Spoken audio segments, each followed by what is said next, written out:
Yo, what's going on, Chaos TV family? What's going on, Chaos TV Network? How you doing? It's your boy Chaos here again, once again, with another figurine review. Today we're going to be doing the figurine review on the Titans Return. This probably might be my last Titans Return figure that I might do in a while, because I heard that the Titans Return series is kind of pushing off to the side, basically being rotated out for new stuff. But today we're going to be doing the Titans Return review on Autobots Sergeant Coop, or Cup. I believe that's how you pronounce it. So it's Cup with a K. And his headmaster, Flatlock. So here's his tech specs with his headmaster and him. Here he is. It's a wonderful card art. I actually do collect these cards and put them in sleeves. It's just a habit of mine. I am a TCG player, so by nature it comes close to me. So if you keep them, put them in sleeves. I don't care if you don't. More power to you. But let's get into the figure itself. It's very small. It's very confined. It's really tiny, to be honest with you. It's actually quite big. It looks kind of small compared to me. I like how they did the whole throwback to, as you can see, Transformers Cybertron series, where they had the translucent clear wheels. I actually kind of like that throwback. It's pretty cool. There's not a lot of robot kibble unless you look down here, and even then, it's not that visible to where you can see it. I like how the car is very, mobile. The only thing I don't like is the fact that the headmaster, Flatlock, kind of, even if you turn him upside down, he kind of moves around in there, and that makes me feel a little bit uncomfortable. Cockpit opens up. I like how the way it looks. It just makes it look like a mini coupe or something. If you hear something in the background, it's my beeb. It's Kayla, my beeb. She likes making noise and all that stuff. So it happens. I have a pet, and I love her, and she loves us too. But let's do some size comparison as far as anything else. But before we get to that, I'd just like to admire the painting and the sculpting on this figure. I mean, look at that. That blue with that grayish black. Oh, that is awesome, especially for this kind of build. And also it comes with these little cannons you can put and you can remove and put on the side and whatnot and all that good stuff. The car mode is pretty interesting. Let's check out the headmaster real quick. So the headmaster, I'm gonna try not to show the face fully yet. Here he is. And let's close up in on that. Very well detailed. It's all plastic, so nothing really fancy schmancy there. But other than that, he looks pretty top notch. So let's get into the size comparison of things. And I'm not going to do a full size comparison. See, it doesn't really sit in there. Yeah, that's the one thing I have a problem with. It just kind of sits in there kind of way. Let's get into some size comparisons. So here he is, basically sized up with his Autobot counterpart, Chrome Dome. Like I said, my bird will be probably squawking in the background, so it can't be helped. Actually, you know what? Let me see if I can help that. Hopefully that should fix the problem with Kayla.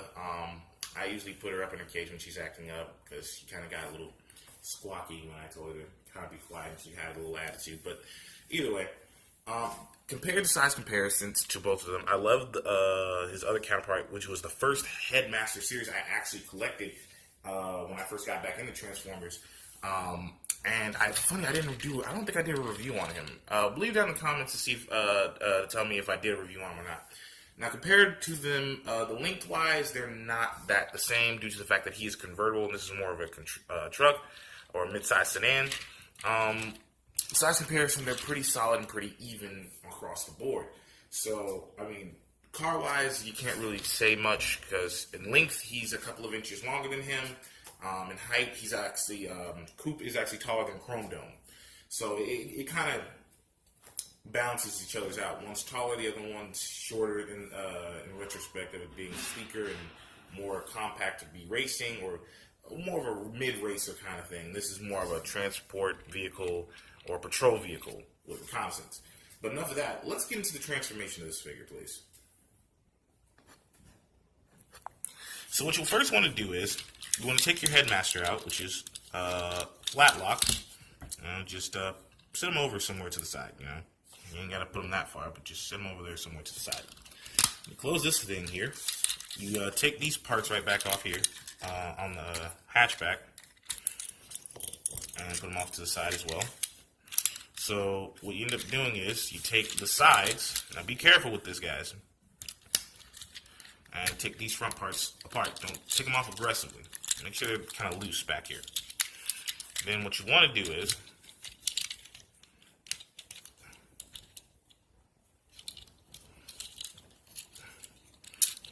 take these parts right here. Take the hatchback, put it down where the hatchback is. Take this part right here. Lift this up. Keep this up right here. Don't flap it down. Grab this part right here, which is the back hatchback, that back wheel. Click it into this compartment right here. It kind of clicks in there. You'll feel the click though. It's right there, the little tab. Clicks in right there. Now you take this part, fold it, and you see the foot right there? It's about to form. Take that part, and it doesn't click in, but it'll kind of solidly place itself there. And then this will click in right afterwards, which I kind of like about this figure because it gives it a more fuller, you know, solid leg. Looks like, you know, it doesn't look like it's like kind of hollow unless you look closely right into here, and then you kind of feel like, yeah, this is kind of weird. Then you take the other hatchback window. My apologies. Open this up, bring that down, same as the first. Bring it up, bend it, be careful, and click it in there. Then take this little tab on the side of the door, it forms the foot. Take the front, put it down, and make sure that back heel leg clicks in. Now let's get to the up top part. Now it's a little bit difficult and it may be confusing, but follow my directions and take it easy. Now what you do is you take the main cockpit, you lift it up. Alright, you did that? Good. So you lift this part up, alright, which is the main cockpit. You take the front headlights and you push them in. Then you close this part. Then you bring this end right here, this double jointed hinge, down, thus making the torso. So we already got half the body parts already together.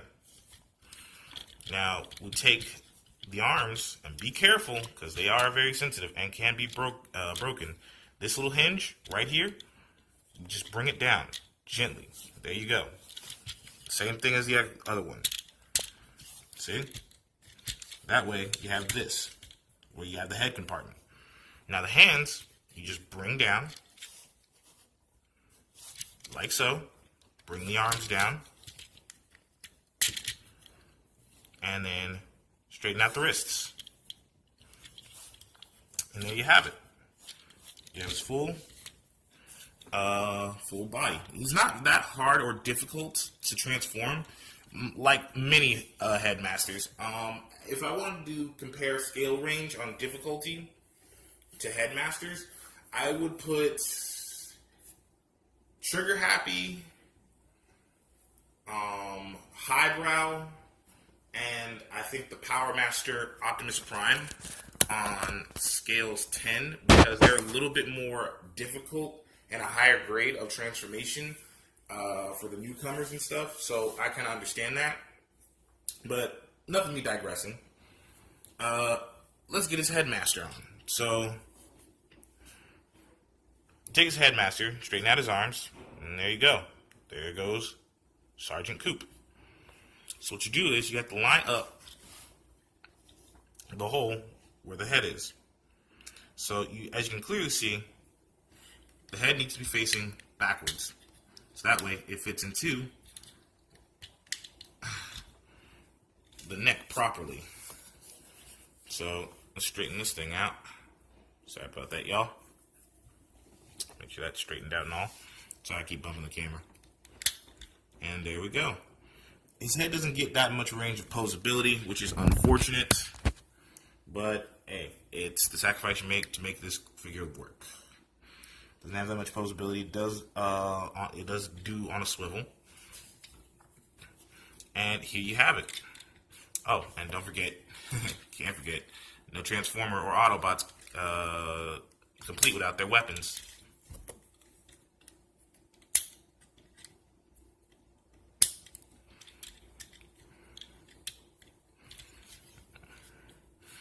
And there you have it. full formable headmaster. Ooh, he looks like he's leaning over a little bit. Sergeant Coop. I gotta say, this figure is one of the easiest figures to transform out of the Autobot line. It's not as difficult as the first one I had, which was Chrome Dome. But enough of that. The painting and sculpting on this figure is amazing. For a low-grade, non-high tier, and this is coming from a guy that collected Masterpiece series Transformers and Alternator series, this is actually a pretty solid figure. It's a really interesting figure. The transformation vehicle mode is good. The robot mode is like absolutely superb and so simplistic, it's actually good.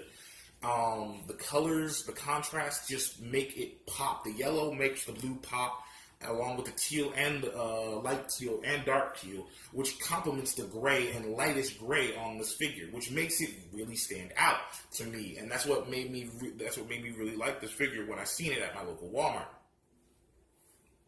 Other than that, this is a really good figure. But enough of that. Let's get some size comparisons. Now, as far as size comparisons are concerned, these figures stand at least decently tall as each other. I will say that Chrome Dome is a little bit less taller than him because Chrome Dome is a little bit more stocky and cock diesel than Coop.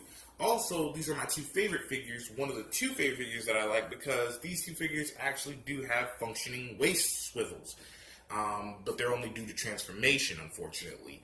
I don't think they meant to put them on purpose, but with these waist swivels, it gives a lot of range for posability with these figures. And if you want posable Titans Return figures, I recommend these two figures right here because they actually do have full semi-posability.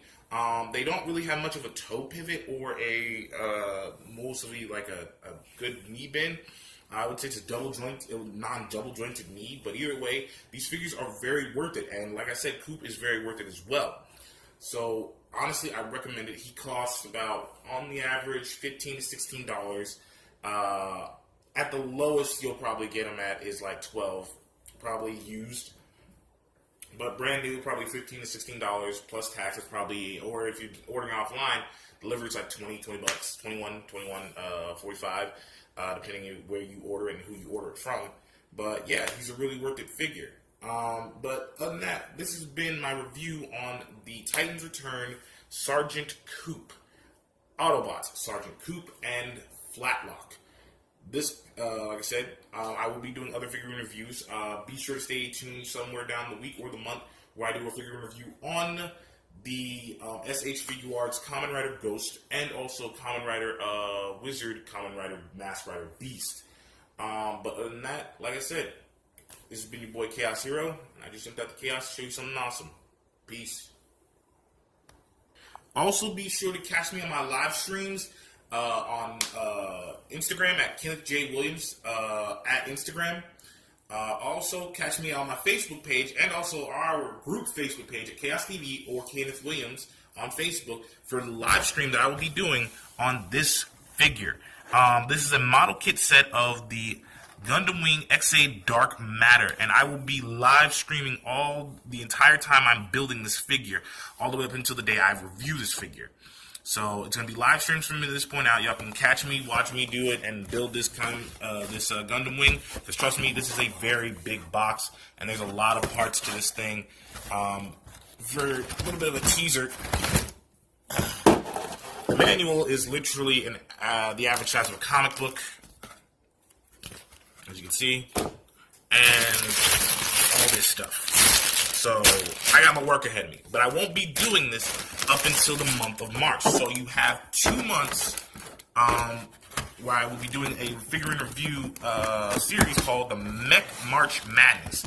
Basically, I'll be doing figurine and toy reviews on mech or machine-like figures, such as Mega Man, because he is categorized as a machine and an android, so that does kind of categorize with me. Transformers. I won't be doing as much Gundam Wing model kits as you all think. I'm sorry, but it won't. No offense. It's this thing with me and Gundam Wing model kits I don't really mess with. I don't do model kits that often, and when I do, it's a rare occurrence, so sorry, but not sorry. You know, Also, be sure to look out for my deck profiles and episodes of Top Down Throwdown involving my Pendulum Graph Magicians, my Crawlers. Oh, sorry, y'all. Sorry. New camera wobbly and stuff. Sorry. My bad. My Crawlers, which I can't wait to show off. And my newest recruits, where are they? Here they are. My Weathery Painters. So be sure to look for episodes of Top Down Throwdown of those and more stuff. I will be doing some live episodes of Top Down Throwdown with my friends in the group. Also, I will be doing deck profiles. Like I said, these deck profiles are made for pure archetypes because I want to teach not only the youth of our generation and, people that want to get into Yu-Gi-Oh! How to work with a pure archetype. I don't do competitive outsourcing a lot, but the thing is, when I do, it's going to be for a reason either Konami doesn't support the full archetype and I have to substitute some stuff, or the fact is this is the only thing they have for this archetype, so I have to add some stuff to it. Other than that, I'm just going to do non-competitive fun builds because I want y'all to get the full effect of a pure archetype, and then I want you all, as duelists, as TCG players, to build on that. Basically, I'm building y'all's foundation by showing you what you can get for the deck, and then build from there. That's why I do this. That's why I do pure archetypes. So if you guys are wondering why I do pure archetypes, this is the reason why. And on top of that, I only do it for fun. But if that's not up to you, you can go to some other YouTubers that I subscribe to, like Sam from Team Samurai. I subscribe to him. He does competitive builds. They're all great competitive builds. If I met him, I guess we would hit off. Not really. I don't know. I really can't predict that. But he's a really great Yu-Gi tuber, along with a multitude of Yu-Gi tubers that I've met over I've ran into on YouTube on the years and subscribed to. But I do pure for fun builds. This is for fun. If you're trying to start off and play for fun, not for competitive. If you just want to chill with friends, there. But if you want competitive builds, go to these guys. These guys are perfect. They're top tier, top notch. I even recommend them. So, but other than that, like I said, it's been your boy Chaos Hero. I really appreciate it. We're going into this new year. We're going into the Link era. Unfortunately, Dinos, from what I heard, may get backhanded by the ban list. So that's kind of hurting my feelings a lot because I'm really upset because I was really glad that Dinos got a whole lot of love last year all the way up to this year. And then they just got backhanded a little bit with Miscellaneous Swords being ran at 1, which wasn't so bad because I replaced them with Jurax, which didn't really damage the momentum of the deck that much. But now, from what I've known, from what I've heard, and from what I've looked up, Dinos went back to YCS just this year, so they may be getting hit by the ban list next week. I don't know. I'm not really sure. Don't confirm me on that. But I'm a little upset on that. My feelings are hurt because Dinos was my favorite archetype growing up. When I followed Yu-Gi-Oh! Really heavy, and I really wanted them to get some support along with Insects, which is why I'm really excited for Crawlers. Now, Digital Bugs, I was excited when that archetype came out, but I was a little disappointed because Digital Bugs didn't have that oomph and didn't have that full-on support that I felt that they needed. And then on top of that, most of their field spells don't trigger stuff, and you'd have to outsource to cards like Stumbling or Earthquake just to get their effects off, and it was really kind of hard. Also, if you guys want me to, I can do a deck profile on it, and I can do an episode of Top Down Throwdown on the Digital Bugs, or my variant build of Digital Bugs, but I won't guarantee it's going to be top tier, awesome build type stuff. And then on top of that, it's not that good. And to be honest with you, no matter what way you build it, the archetype is slow. I'm sorry. The archetype of Digital Bugs is slow. At least Crawlers is a slow troll build, but it's a troll build that can speed up every time your opponent reacts to it. Weatheries. My further review on Weatheries was in my deck profile. It's a good archetype. I love it. It's colorful. It's interesting. It's creative. But at the same time, like I said, it's a little slow, but not slow to where it doesn't have any potential.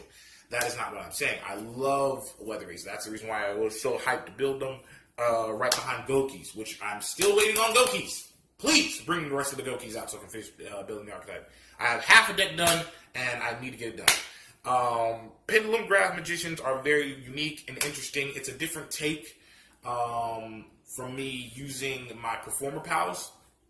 so it's kind of new to me. It's kind of unique. So when I use them, I really have to play cautiously with them. My Link Cybers build, I do not know if I'm going to fully run those for real.